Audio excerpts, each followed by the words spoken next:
Alhamdulillah, Masya Allah, topik kita dalam segmen kali ini cukup menyentuh hati dan kita bersama dengan Masya Allah tetamu-tamu yang luar biasa. Topiknya ialah lambaian syurga yatim sebelum masa dan bersama dengan kita adalah Dato' Dr. Haji Muhammad Fadilah Kamsah, ikon penyatim, motivator yang Datuk pun tak tahu. Saya ni dulu Datuk dah main kat sekolah saya masa kecil-kecil tu. Memang memberi impak. Serius, Masya Allah. Masa tu PMR. Allahu Akbar. It was a tough time for me sebab duduk kat asrama kan. Macam anak-anak ni jugalah. Tapi mereka ni lebih besar ujian. Yeah. Bersama dengan kita di studio ni, antara yang saya kata luar biasa tu anak-anak kita ni juga. Kita ada adik putra Aiman Danish Muhammad Faizal. Ahlan. Putra Airul Danish Muhammad Faizal. Adik-beradik ya. Masya Allah. Nur Ebiana Razinaidin. Ahlan, dan juga Siti Alisha Rania Nurullah Hisham, Masya Allah. Ini semua daripada sekolah anak yang sorry, Darul? Darul? Rukaya. Jom, pegang sikit. Bagi tahu. Daripada mana bila cakap kena? Darul Rukaya. Darul Rukaya. Baik, alhamdulillah. Baik. Mereka ni semua anak-anak yatim yang bersama dengan kita hari ini. Betul, dan ya Allah, betapa pentingnya ibu bapa dalam kehidupan. Tak dapat kita sangkal. Itu sangat penting. Dan mereka ni Allah beri ujian. Sebab Allah tahu mereka ni mampu. Namun, ada juga ibu bapa yang anak-anak yang ibu bapa masih hidup. Tapi tidak mempedulikan anak-anak. Kita baca dalam surah Khabar. Kes ibu dera anak yang baru-baru ni, ibu melacurkan anak-anak. Allahumma salli. Na'udzubillahi min dzalik. Kes anak didera oleh ayah dan sebagainya, dijual, diabaikan dan macam-macam lagi. Sebelum kita nak pergi lagi dalam topik kita pada hari ini tentang yatim sebelum masa, yang ni kita nak kongsikan tentang keadaan senario pada waktu kini, pandangan Tok Abah Datuk berkenaan isu mereka ni ada ibu bapa. Tapi ibu bapa memperlakukan mereka seolah mereka tidak ada ibu bapa. Allah. Baik, Farah. Terima kasih. Soalan yang sangat menyentuh lah. Ya, pertama-tamanya kita kena ingatlah ya. So untuk mereka yang menonton ni pun sama-sama lah tak apa pesan pada semualah. Ya, sebenarnya ibu bapa ni banyak sangat peranan yang kadang-kadang kita terlepas pandang. Kita tak cakna pun. Contoh, kita ni sebagai mak bapak ni sebagai penjaga, sebagai pengawal, pendidik, pendisiplin. Lepas tu kita juga jadi pemimpin, penggerak, inspire, motivator ni, pendoa, pemaaf, penasihat, pengikut, ya, dan juga kata orang tu perawat, jadi kawan, jadi penghibur, jadi pembiaya. Jadi ramai mak bapak kadang tak perasan bahawa peranan yang mereka patut mainkan tu banyak. Jadi mereka tak, yalah of course minta maaf ya sebab jahil. Yalah kita pun tak cukup dididik nak jadi mak bapak ya. Kita ni mungkin ada trauma, pengalaman ya. Yalah, mungkin ibu bapa sendiri ada trauma. Kena memang trauma, mereka ada trauma sendiri, pengalaman yang pahit, jadi skrip yang negatif dalam kepala. Mereka pun mungkin dididik dengan cara yang agak negatif, maka gitulah. Of course kemiskinan juga menyebabkan mereka ni, atau mak bapak terlampau sibuk yang dua-dua bekerja dan sebagainya, tak ada modal ikutan. Jadi apa yang patut buat ialah mak ayah ni kena patah balik, kena ingat balik ya, walaupun dah anak tu dah umur 15 20 tahun, kena belajar balik bahawa ini peranan aku sebagai mak ayah. Ada 15, 16, 17 peranan sebagai mak ayah yang mungkin aku mainkan 1-2 saja, menjaga, bagi makan, bagi tempat tinggal. Ya, aku sebagai motivator, sebagai penggerak, sebagai penasihat, sebagai pengikut, sebagai kawan, sebagai macam-macamnya penghibur, perawat, aku lupa. Jadi kena ingat balik dan tidak terlewat selagi kita masih layak. Dan please ya, yang paling penting kita kena didik anak kita seimbang. Dia berikan fizikal, mental, psychological, rohani. Ya, sebab pendidikan, ilmu ke apa ke, tanpa mendidik kalbu, pendidikan yang kosong. Masya Allah, Masya Allah. Okey, itu adalah kisah tentang keadaan yang kita tengok di surat khabar media masa yang ramainya zaman sekarang ni anak-anak yang ada ibu bapa tapi seolah-olah macam tak ada ibu bapa. Dan mungkin ada yang boleh terbit di bibir mereka, baik tak ada ibu bapa. Kita yang tengok, yang kita baca ni, baik tak sah ada mak bapak macam ni kan. Na'udzubillah. Namun ada di kalangan anak-anak kita yang Allah uji dengan ketiadaan ibu bapa. Jadi kita nak bawa anak-anak ni dan mengajukan soalan pada Datuk sendiri. InsyaAllah boleh ke Aunty nak tanya dekat Putra Aiman. Mungkin Putra Aiman nak tanya apa-apa soalan tak? Ada. Okey, silakan. Tok Abah, kalau macam kami yang tak ada ibu ayah, dari mana kami nak dapatkan kekuatan apabila berhadapan dengan tekanan hidup? Allahumma. Datuk, sebelum Datuk. Allah, terima kasih Putra Aiman. Boleh ke saya nak tanya sikit lagi? Ya, silakan. Aiman kadang-kadang ada rasa sebegitu. Ada terbit rasa macam sepi ataupun rasa macam tidak ada dahan bergantung. Pernah tak rasa macam Pernah. tu selalu? Selalu ke macam mana? Jarang. Jarang. Alhamdulillah, mungkin ada kekuatan iman yang tinggi kan. Ya. Tapi ramai anak-anak yang mungkin tidak ada seperti apa yang Aiman ada. Betul lah, itulah. Mungkin sebab ada di mak ayah penjaga ya, dia baik. di rumah anak yatim dan sebagainya. Tapi itulah, semua anak kena ingat ya, Nabi SAW pun diyatimkan oleh Allah untuk berikan kekuatan. Sebenarnya kita selalu kita dengar ya, bahawa satu firman yang memang kita selalu pegang sebagai satu motivasi untuk mereka yang tidak ada tempat bergantung ya. La yukallifullahu nafsan illa wus'aha. Allah uji kita setakat kemampuan. Jadi apa Allah tahu ni anak-anak yatim ni ada kekuatan luar biasa ya, yang gigih, maka mereka diyatimkan ya, sebab mereka ni untuk mendidik kehebatan mereka. Itu satu. Yang keduanya, anak yatim ni kena kenal diri. Tok Abah pun selalu pesan pada semua anak, daripada yang kecil sampai anak umur 70 tahun pun, tolong kenal diri. Kenal kekuatan dan keluarkan, kenal kelemahan-kelemahan diri dan atasi untuk maju ke depan. Ya, dan of course yang paling penting untuk anak-anak yatim ni, tolong kena bersangka baiklah, bersangka positif ya, sebab apa yang kita fikir adalah doa. Ya, sebabnya ana inda zanni abdi bi, hadis qudsi. Aku ngikut sangkaan hamba-Ku. Jadi kalau anak-anak yatim ni bukan sombong tapi kenal diri. Aku insya-Allah akan jadi budak pandai, aku rajin, aku positif, aku boleh berjaya. Jadi ini kena ditanam dalam kepala semua anak yatim ya, sebab ini adalah satu doa. Apa yang kita tanam dalam kepala kita, yang kita fokus, yang kita yakini, itu sebagai doa. Itu, dan tolong haramkan, aku ni anak yatim, aku tak ada harapan, aku akan gagal, aku memang tak boleh bersaing dengan orang lain. Tolong jangan masukkan dalam kepala pun satu yang negatif. Sebab apa yang kita fokus akan jadi membesar, akan jadi besar dan akan jadi realiti. Dan of course cari kawan-kawan yang positif. Dan memang Tok Bas biasa dengar yang anak yatim ni kadang dicemooh. Alah kamu anak yatim, kadang mereka tak salah pun disalahkan sebab mereka anak yatim.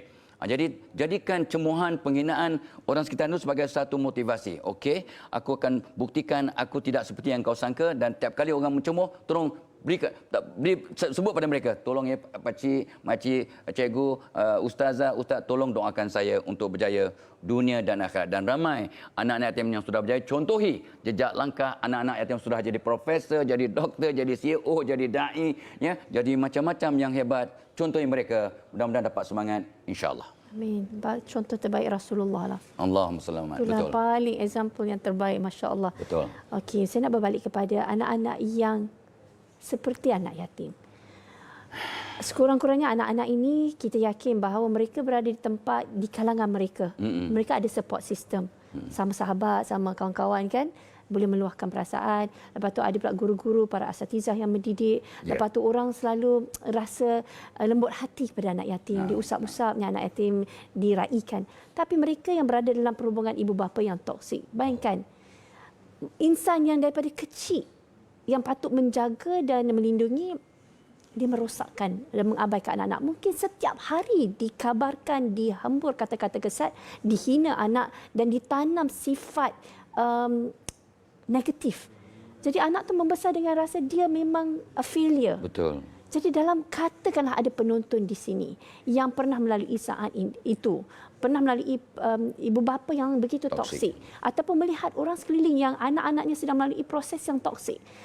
Apa patut mereka lakukan ataupun apa patut mereka katakan kepada diri mereka agar mereka tidak melalui kitaran yang sama nanti Baik. di masa depan? Terima kasih Farah. Ini soalan yang sangat beratlah ya, sebab ini pun satu realiti ya. Memang banyak yang keluarga yang agak toksik dengan sedar atau tak sedar. Tapi itulah ya, kita kena sedar bahawa kadang selalu disebut sejarah akan berulang. Jadi mak bapa ataupun keluarga yang toksik itu sebab mereka pun dibesarkan dalam suasana yang toksik. Yang jadi skrip dalam kepala mereka, skrip-skrip yang negatif. Ya, of course kadang tekanan hidup, stres, trauma dan sebagainya akan jadi sebab mereka jadi toksik. Jadi apa nak buat? Apa yang anak-anak boleh buat kalau keluarga kita toksik? Pertamanya, tak dapat tidak, kita patah balik pada Allah. Ya, nampak macam klise, tapi inilah ya, doa silahul mukmin. Jadi doa dan doa dan doa. Jangan memperkecilkan kehebatan doa. Apatah lagi kita masih dalam hari tasyrik ni ya. Jadi doa kita sangat power, ya, sangat mustajab. Tapi bila-bila pun kita berdoa masa sujud ke, masa hujan lebat ke, masa kita bertahajud ke, ya, antara maghrib dan isyak ke, atau ada azan, ya, antara azan dan iqamah. Ini semua waktu-waktu mustajab berdoa, kita berdoa. Satu. Yang keduanya ialah kita ni kadang-kadang kena ingat bahawa bila kita berubah jadi orang yang hebat, yang positif, maka Allah akan ubah persekitaran yang toksik itu jadi positif. Jadi orang-orang yang keluarganya toksik, tukar dirinya. Ya, dia cari jalan untuk betulkan dirinya 360 derajat. Sebab pesanan ulama, ya, bila kita berubah dengan istiqamah jadi orang yang positif, Allah akan ubah semua makhluk di sekitar kita. Orang, binatang, rumput pun berubah seiring dengan perubahan kita. Jadi kita betulkan diri kita, jangan tengok. Dan itu sebabnya pernah Tok Abah tanya soalan yang hampir-hampir sama. Dan seorang ulama, dia kata apa? Ikan kat lautan, dia berenang dalam air yang masin. Tak masin selagi dia tak mati. Ikan pun tak ada otak, tak ada emosi, tak ada iman. Tetapi masih tak berubah selagi hidup. Jadi kita yang masih ada nyawa ini, yang ada iman, ada kekuatan, kita boleh lawan. Dan Tok Abah selalu dipesan oleh para guru-guru, dia kata apa? Kapal dia tenggelam bukan sebab air banyak kat keliling. Tak. Air banyak keliling tapi dia tak tenggelam selagi air tak masuk dalam kapal. Jadi air itu ibarat suasana yang toksik. Walaupun toksik kita ni, selagi dia tak masuk dalam hati kita, kita okey. Kita tak akan tenggelam. Jadi mintalah anak-anak atau sesiapa saja yang keluarga yang toksik, jangan masukkan dalam diri kita tu kesan kepada cemuahan, penghinaan, dan sebagainya. So kita jadi sebab mereka berubah. Kita jadi sebab. Sebabnya, dan of course lah, kita kena cari kawan yang positif, cari mentor, penasihat yang dapat membantu kita. Sebab kita akan ikut perangai 5 orang sahabat kita yang paling akrab. Jadi kalau kawan-kawan kita positif, ini akan dapat melawan ataupun mengawal situasi yang toksik di sekitar kita dan keluarga, insya-Allah. InsyaAllah, ya Allah. Saya mintalah para penonton doakan pada anak-anak yang berada dalam keluarga toksik itu dapat bangun dan meneruskan kehidupan menjadi manusia yang positif. Baik, Acik nak tanya pada anak-anak perempuan. Tapi kita nak tanya sekembali ni, kita nanti fikirkan dulu soalan. Nanti kita kongsikan dengan Tok Abah. Okey, insyaAllah. Sekembali ni kita nanti.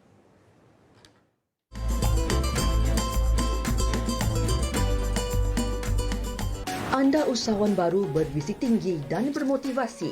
Mahu produk anda berada di kaca TV tapi bimbang kos periklanan melebihi jangkauan? Atau anda usahawan berjiwa berani, mahu produk anda ke luar negeri?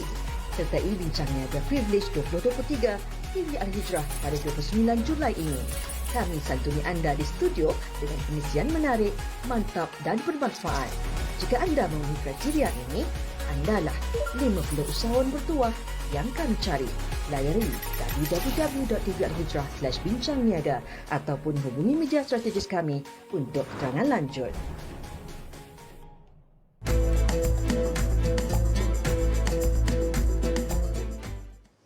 Baik, Alhamdulillah. Topik kita, lambaian syurga yatim sebelum masa. Tapi kita nak tajukan dulu soalan. Acik nak ajukan soalan kepada Norabi, boleh? Okey. Apa soalan yang nak terbuku, yang rasa simpan lama-lama sebelum ni, ada yang nak dirungkaikan, tanya kat Tok Abah, insyaAllah. Ni motivator daripada anti kecil lagi. Tok Abah, sekarang saya duduk dengan penjaga sentiasa menemani saya. Tapi bolehkah saya nak jumpa ibu dan ayah saya semula masa di akhirat nanti? Allah. Subhanallah soalan, ya. Siapa nama tadi? AB. AB. AB, ya. AB tanya soalan yang sangat berat. Allahumma selamat, ya. Adakah anak-anak yang dia lah di rumah yatim, ada penjaga yang jaga, dapat pula bertemu mak ayah masa di syurga nanti, di akhirat nanti? Allahumma selamat. Ini soalan yang sangat berat dan Tok Abah teringat satu sepotong ayat dari surah At-Tur, ya, ayat 21. Ini pun Tok Abah baca malam tadi, ulang-ulang balik, ini ingat balik, ya. Apanya ayat itu berbunyi, auzubillahi minasyaitonirrajim, wallazina amanu wattaba'athum dzurriyyatuhum biiman, ya, alhaqna bihim dzurriyyatahum wama alatnahum min amalihim min syai' kullu mri'in bima kasaba rahim. Dan maksudnya, dan orang-orang yang beriman berserta anak cucu mereka. Ini, ya, yang mengikuti mereka dalam keimanan. Jadi mak bapak dulu beriman, anak cucu beriman, kami pertemukan mereka dengan anak cucu mereka di dalam syurga. Wow. Ya, dan kami tidak mengurangkan sedikit pun pahala amal mereka setiap orang yang terikat dengan apa yang kerjakan. Jadi mengikut Ibnu Katsir dalam tafsirnya, dia kata bahawa anak-anak ni, insya-Allah lah, ya, mak bapak kita dulu beriman, maka anak cucu walaupun kita ni tidak dijaga oleh mereka, tak dapat bertemu mereka, Allah akan temukan mereka dengan ibu bapa di syurga, ya. Dan of course walaupun anak-anak ini tidak sehebat mak ayah, maka syafaat dari mak ayah yang beriman tu akan menaikkan martabat anak-anak, ya. Jadi begitulah, ya, hebatnya Allah akan menemukan anak-anak yang soleh-soleh ini bertemu ibu bapa mereka walaupun di dunia tak dapat berjumpa dengan mak bapak sebab mereka anak yatim. Jadi apakah peranan anak-anak yatim? So peranan mereka, ya, peranan AB tadi, jadi anak yang soleh-solehah, perbaiki diri, jadi orang yang benar-benar Allah redha, maka insya-Allah, ya, Allah akan temukan dengan mak ayah di syurga nanti, insya-Allah. Masya-Allah. Okey, yang saya nak tanya soalan yang terakhir lah sekira untuk hari ini kan. Bagaimana kita sebenarnya bila kita tengok dalam berita, kadang-kadang kita dah macam penat tengok benda negatif lah, Datuk. Macam masyarakat kita ni makin sakit dan tenat. Bagaimana kita nak kembalikan sikap prihatin, sikap positif, khususnya dalam jiwa-jiwa masyarakat yang berada dalam environment yang penuh negativiti? Allahumma selamat. Wah, ini pun berat ya. So Farah ni soalan yang sangat penting. Tok Abah tengok diri Tok Abah sendirilah sebagai orang tua yang dulu Tok Abah tak terlibat dengan yatim secara langsung. Walaupun Tok Abah sejak kecil, sejak umur 7-8 tahun dah duduk dekat dengan rumah anak yatim. So kawan-kawan Tok Abah ialah anak yatim sejak umur 7-8 tahun, ya, sampailah dewasa. Tapi bila dah dewasa tu kadang, maaf ya, Tok Abah sendiri pun kadang tak terfikir untuk doakan anak yatim di sekitar tempat duduk kami. Ya, Tok Abah duduk di Bangi, ada 6 buah rumah anak yatim. Tok Abah tak teringatlah, tak tergerak. Tapi bila dah terlibat dengan peyatim, maka Tok Abah rasa, ya Allah, aku ni cakap aja tetapi kadang-kadang pun tak peka dengan masalah situasi penderitaan orang yatim. So langkah pertama, ya, kena ingat bahawa kita ni semua ada tanggungjawab dan untuk bersama Rasulullah, ini dia jaminan bersama Rasulullah, kita kena bantu anak yatim dengan cara mana pun yang positif, ya. Dan Tok Abah ingat satu hadis, ya, hadis riwayat Bukhari, kun lil yatimi kal abbir rahim, jadilah kamu seorang ayah yang penyayang kepada anak yatim. Ya, ini sangat-sangat hebatlah. Jadi kalau kita menjaga anak yatim dengan apa cara pun, asalkan cara yang baik, maka kita insya-Allah akan bersama dengan Rasulullah. Orang yang jaga anak yatim, kata Nabi, di syurga bersama aku begini, ya, rapat antara jari telunjuk dengan jari tengah, ya. So itu ibaratnya, tu satu. Yang kedua itulah, ya, tolonglah, ya, kalau kita tak mampu, sibuk sangat nak berkhidmat ke beri bantuan pada yatim, doakan mereka. Subuh tadi cuba tengok, Tok Abah tanya diri Tok Abah, ya, berapa orang yang sempat doakan anak yatim di sekitarnya, di sekelilingnya, di taman perumahannya, ya, dan sebagainya. 2, ya. Yang ketiga, doakan. Masuk dalam diri kita doa juga, ya Allah, jadikan aku sebab aku dapat bantuan anak yatim. Sebab ramai, ya, di kebanyakan tempat, di Bangi contohnya, banyak masjid ada tabung khas untuk anak yatim. Jadi kita pun niatkanlah tiap-tiap hari ke tiap-tiap Jumaat ke, ni sedekah aku, bantuan aku untuk tabung anak yatim. Ya. So kalau boleh, ini pun ramai sahabat Tok Abah buat. Tok Abah pun teringin sangat nak buat, ya, dari masa ke masa. Ya. Masa cuti sekolah, kita ambil 1-2 orang anak yatim ke rumah kita, jadikan mereka anak angkat dalam masa cuti sekolah, seminggu 2 minggu. Dan ramai orang sudah buat dan kesannya luar biasa, ya. Bukan saja anak yatim bahagia, gembira, tetapi mak, ayah dan anak-anak daripada keluarga yang ambil anak angkat ni, mereka berubah, ya, cara hidup mereka, keinsafan mereka dan kesyukuran mereka. Dan itulah kalau boleh, ya, untuk mereka yang mampu, sponsorlah rumah anak yatim tu. Katalah seorang anak yatim kita sponsor RM50, contohlah kan, untuk sedikit bantuan. Kalau ramai orang membantu, insya-Allah. Dan ingat pesan Tok Abah yang terakhir untuk soalan ini, ya, untuk jaminan bersama Rasulullah, jom kita bantu anak yatim, insya-Allah kita akan bersama Rasulullah. Masya-Allah. Datuk, kata-kata konklusi kita pada hari ini, bagaimana kita nak turut terlibat dalam projek peyatim, khususnya melibatkan anak-anak yatim? Allahumma selamat. Faraz, semua yang menonton pagi ini Allah pilih untuk mudah-mudahan kita jadi asbab dapat bersama dengan Rasulullah. Itu sebabnya Tok Abah excited, seronok jadi ikon pejatim ni, sebab dapat membantu sikit-sikit setakat yang mampu. Jom kita untuk sama bersama Rasulullah, kita berikan bantuan. Dan peyatim dan yatim ada projek khas, iaitu APIA. APIA ialah Akademi Pendidikan Islam Anak Yatim ASEAN untuk orang Malaysia dan 7-8 buah negara ASEAN. Yang maka kita tolong, itu akaun number tu, jom kita bantu. Ingat, setiap yang kita laburkan itu sebenarnya kalau sayang duit, bawa ke kubur, bawa ke syurga. Dengan asbab kita menderma. Bila kita menderma kepada anak yatim, apatah lagi. InsyaAllah lah, kini satu jaminan kita bersama Rasulullah. Yang penting kita ikhlas. Jom, ya, untuk yang ini sama-sama lah kita bantu. Tok Abah pun sangat excited. Sama-sama mudah-mudahan kita jadi sebab, ya, dengan bantuan sedikit yang kita berikan pada peyatim melalui APIA dan sebagainya ini, maka kita akan bersama Rasulullah di akhirat nanti, insyaAllah. Baik, jazakallah khairan kathiran Datuk. Moga Allah mudahkan urusan kita. Amin. Moga ini semua anak-anak kita, bukannya anak-anak orang lain. Anak-anak dalam ummah kan. Ini Allah, betul. ini adalah tanggungjawab kita sebagai umat Islam. Dan saya nak minta para penonton semua doakan kepada Aiman, Airil, Abby, Alisha ni semua menjadi orang yang berjaya dunia dan di akhirat. Amin. Dianugerahkan kebahagiaan, ketenangan, kasih sayang yang melimpah ruah yang mereka layak. Allah zaman. Amin ya rabbal alamin. Baik penonton, kita rehat, terus bersama kami.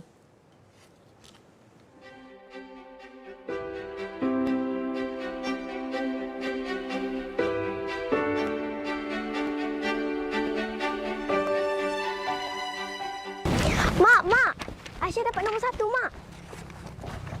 Betul cakap Mak. Walaupun kita miskin, tapi kalau kita berusaha bersungguh-sungguh, mesti berjaya. Allah sentiasa bersama dengan orang yang sabar, kan, Mak? Mak rehat dah dulu. Besok Aisyah datang balik.